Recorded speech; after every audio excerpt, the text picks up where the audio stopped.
วรรณเขตโอ้สวรรณเขตบ้านอย่างไรเลยบันดงวิไลบ้านดงวิไลอ๋อแม่นโดย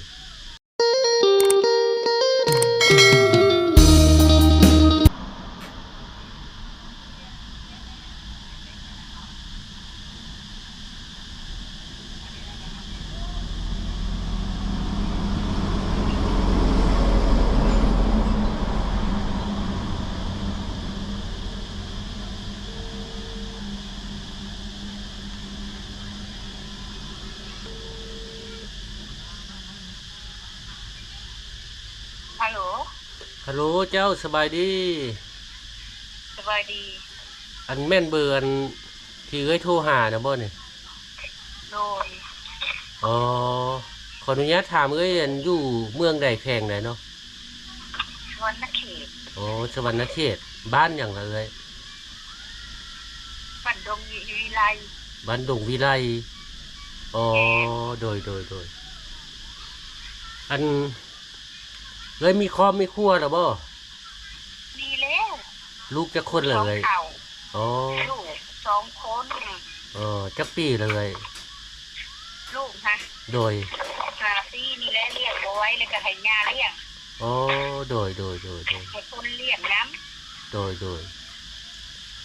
เจ้าอันลิ้นเพชรลิ้นลายบ่ำสิ้นอยู่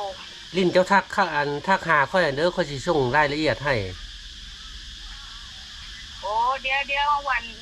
ข่อยเฮ็ดบ่เป็นเขาบ่มื้อแลงปู่กับผัวข่อยอ๋มาอบ่โดยโดยประมาณนั้นเพราะว่าข่อยก็เลยประมาณเฮาเพราะว่าเฮาติดต่อไปแล้วเนาะเพราะว่าช่วงกลางเว้นเราสิบ่ว่างนะ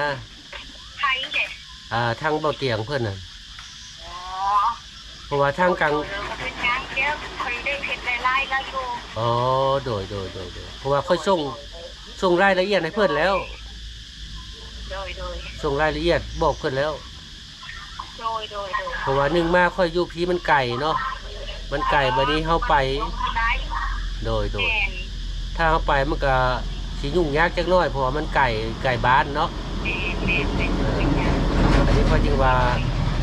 ส่งข้อมูลรายละเอียดไปให้ทางเบาเตียงนั้นบ่เป็นหยังโดย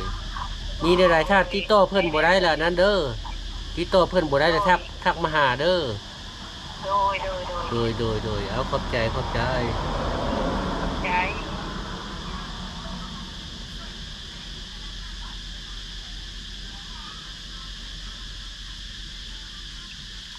นะ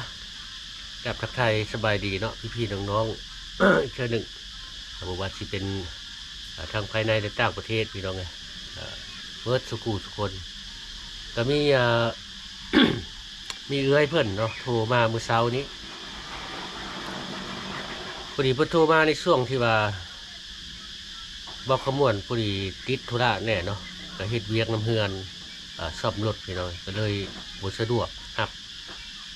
ก็เลยติดต่อไปอีกเทื่อหนึงเนาะเพราะว่าเพิ่นโทรมาขอความช่วยเหลือเอื้อยเพิ่นนี่ก็แม่นว่าอยู่แขวงสวัสดิ์เนาะพี่น้อง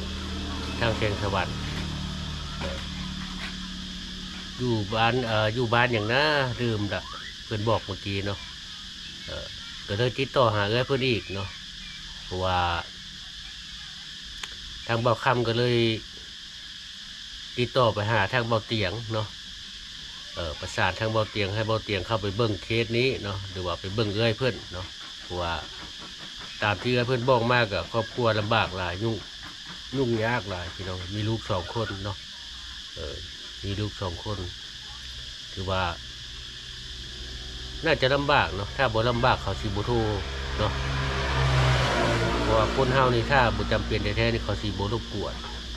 เนาะเขาต้องลำบากถือว่าเมื่อหนทางเขาสิโทรพี่น้องทางเบาคำก็เลยติดต่อไปหาทางเบาเตียงเนาะให้เบาเตียงเพิ่นเข้าไปเบิ่งเคสนี้พี่น้องว่าหนึ่งมากก็อยู่ทางบ้านของเบาเตียงเนาะถ้าเป็นว่าเบาคำไปก็เป็นว่าห่างจากบ้านเบาคำไปนี่100 กว่าโลพี่น้องเพื่อที่ไปฮอดสวัสดิ์เนาะ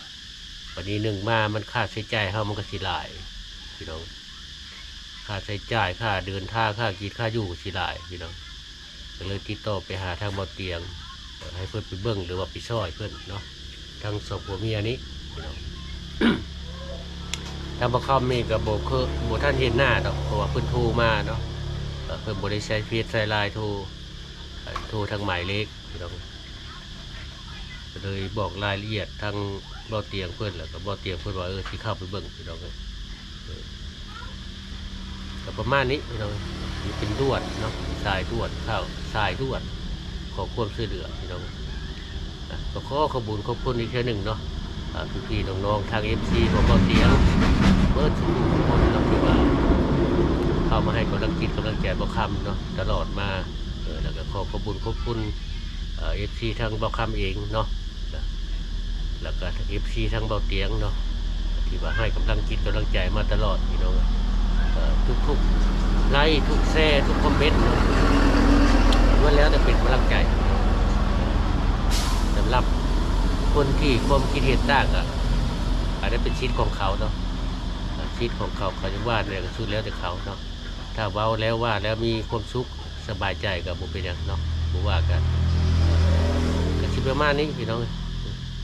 ก็รายละเอียดก็แม่นว่าส่งให้อันเบาเตียงแล้วเนาะให้เพื่อนเข้าไปเบิ่งคือว่าหนึ่งมามันก็ทางเบาคำไปก็มันก็สิบสะดวกมันอยู่ไกลพี่น้องเส้นทางระยะทางก็100 กว่าโลเนาะวันนี้ไปค่าใช้จ่ายเฮากินอยู่เฮามันก็สิหลายอย่างเนาะก็เลยประสานงานไปทางเบาเตียงให้เพื่อนเข้าไปเบิ่งเคสนี้พี่น้อง